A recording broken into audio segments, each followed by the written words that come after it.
Le président provisoire, Joslerme Privert, affirme pouvoir réaliser un consensus entre tous les secteurs parce qu'il dispose d'atouts pour favoriser le dialogue national. Il assure également pouvoir faciliter une entente entre les partis politiques de gauche et de droite, tout en dialoguant facilement avec les membres du secteur privé ainsi que les acteurs sociaux. Ministre de l'Intérieur sous l'administration de Jean-Bertrand Aristide, M. Privert est un proche du parti La Famille Lavalas. Il a aussi fait valoir que l'unité et l'entente nationale doivent être les principaux objectifs de tout dirigeant politique. Le groupe des 8 candidats contestataires invite le président Privert à mettre en place 2 commissions d'enquête. La première aura pour mission d'évaluer le processus électoral et la deuxième devra mener un audit sur les dépenses effectuées durant la présidence de Michel Martelly. Éric Jean-Baptiste, l'un des chefs de file de cette structure et candidat à la présidence, a plaidé en faveur d'une réduction du nombre de ministères lors de la formation du prochain cabinet ministériel.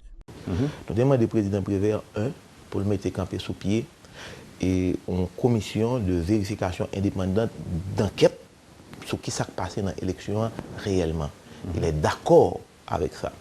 Nous demandons à M. Privert pour le mettre sous pied une commission d'enquête qui pourra regarder les crimes financiers, qui pourra faire les redditions de comptes. Nous avons un petit bémol sur lui, mais nous avons dit tout, attention, nous ne pas la chasse aux sorcières. Nous avons dit ça tout. Nous avons un bémol sur lui, il a dit que lui a fait ça, mais il ne va pas monter commission. Lui a préféré aller vers l'institution qui l'a aujourd'hui, USCC, UCREF, la Cour supérieure des comptes, pour le monter question ça. Ensuite, nous te dire que, écoutez, gaspillage qui t'a gagné, ce pouvoir jouissif et de tête calée qui t'a gagné, écoutez, il faut que les diminuer parce que le pays n'est pas capable qu'un bif. Il faut que les diminuer les dépenses de l'État, réduire le nombre de ministères, le nombre de secrétaires d'État. Il a dit oui, qu'il est d'accord avec nous. Et ensuite, dernière question, nous avons demandé, nous avons dit, situation économique, côté que PHTK a quitté nous aujourd'hui, c'est un bagage extrêmement grave. Maman petite pas mettre maintenant bouche, pas faire boîte à lunch. Mais M. Martelly quitte nous à 62 gouttes, 50 dollars. Moi, je pense que dans frotter ça a fait là, dans gourmet ça a fait là, dans bataille ça a fait là, c'est les intérêts du pays que nous avons cherché à défendre là. Et la preuve en est bien grande, c'est que il y a des acquis qui fait là. Gardez, qui tout dit que ou d'accord avec Jean-M. Privert Monté, qui tout dit qu'on n'est pas d'accord, mais c'est une solution haïtienne. Je fais confiance à un homme d'État qui prend un engagement et jusqu'à maintenant, moi, que l'a déplacé assez bien, moi-même personnellement. Donc c'est sûr que s'il y a de la bonne volonté, si la bonne volonté politique est là, oui, 14 mai, a bien un président dans le pays. Le parti haïtien Tête Calée, qui a rencontré lui aussi la semaine passée le président Joslerme Privert, lui a proposé de maintenir Evans Paul à son poste ou de désigner le docteur Florence Duperval-Guillaume comme prochain Premier ministre. Suggestion pour dire que la machine administrative là, demande des gens qui connaissent, qui comprennent. Sinon, là, on sortit dehors, on pas habitué à la machine administrative, là, on entre là-dedans, on prend 6 mois pour comprendre qui vient de fonctionner. Or, le temps presse, le temps court. On dit que le Premier ministre est en place. Si il y a un consensus qui dégage autour de lui, eh bien, Kembele. Si il n'y a pas un consensus là, ben, Mme Duperval-Guillaume, qui c'est une personne de grande qualité, qui travaille avec professionnalisme, qui sont bail pays à service, eh bien, nous proposons les. Mais ce sont des suggestions que le Premier ministre n'a pas obligé de suivre s'il joue notre profil qui est meilleur que ça. Mais nous avons une chance énorme que c'est M. Privert lui-même qui concepteur, rédacteur, négociateur, bénéficiaire de l'accord là. Donc nous demandons d'appliquer l'accord là stricto sensu.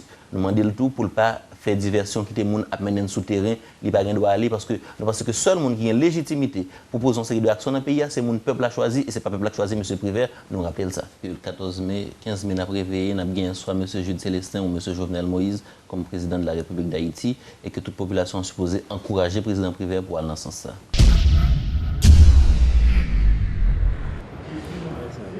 Le ministère des Affaires sociales, le Bureau international du travail et l'UNICEF ont lancé 3 journées de réflexion sur les actions imposées pour venir en aide aux enfants en situation de placement. Cette initiative fait suite aux résultats d'une étude sur le travail domestique des enfants. Il faut dire que Haïti et ses partenaires internationaux s'apprêtent à élaborer un cadre opérationnel devant conduire à l'élimination de ce phénomène d'ici à 2020. Et donc les acteurs aujourd'hui sont en train de rechercher pendant plusieurs jours un consensus sur des activités concrètes, un plan concret qui va permettre d'avoir des résultats d'ici 2020, en commençant par des activités qui vont commencer déjà cette année.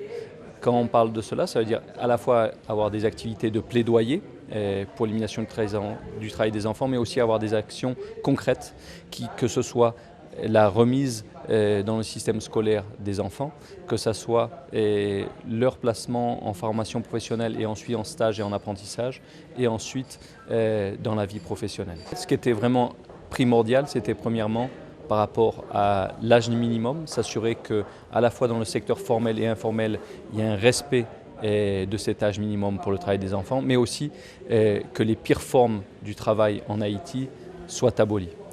Quand on parle des pires formes, cela est relatif. Il y a des secteurs, si des enfants travaillent seulement quelques heures mais peuvent continuer à aller à l'école et sont des bonnes conditions de santé et sécurité, ce n'est pas un souci. Par contre, si des enfants pendant 15 heures sont sur des bateaux de pêche, pendant 15 heures par jour sont sur des bateaux de pêche, il y a un très grand risque pour la santé et la sécurité de l'enfant. Le ministre sera là à la clôture mercredi et pourra annoncer quelles sont les mesures légales et juridiques, officielles que le gouvernement va prendre pour l'élimination du travail des enfants. Donc il y aura un cadre juridique qui va faire foi. Deuxièmement, ça va être trouver des activités très concrètes qui vont permettre au gouvernement et aux institutions nationales d'identifier les enfants dans les pires formes du travail, les retirer, les placer en éducation, qu'elles soient scolaires pour les plus jeunes, qu'elles soient en formation professionnelle pour les plus âgés, et ensuite les aider à avoir une réinsertion socio-économique sur le marché du travail.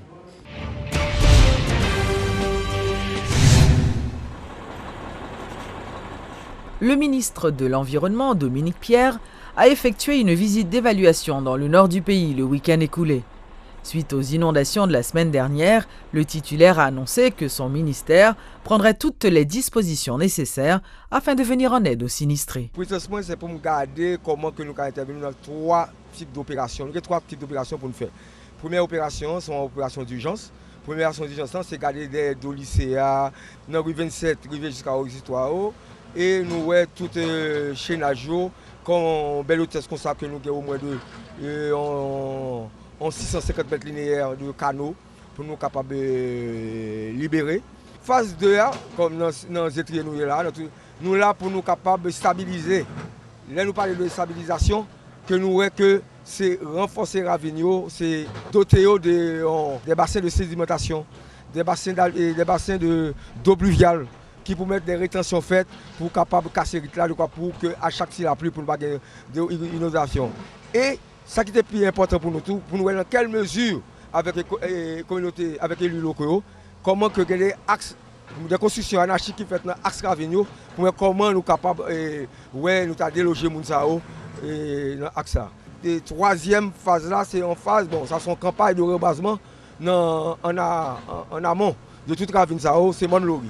Pour nous voir rapidement comment nous sommes capables de rebaser et Monlori, donc au moins pour nous résoudre le problème ça.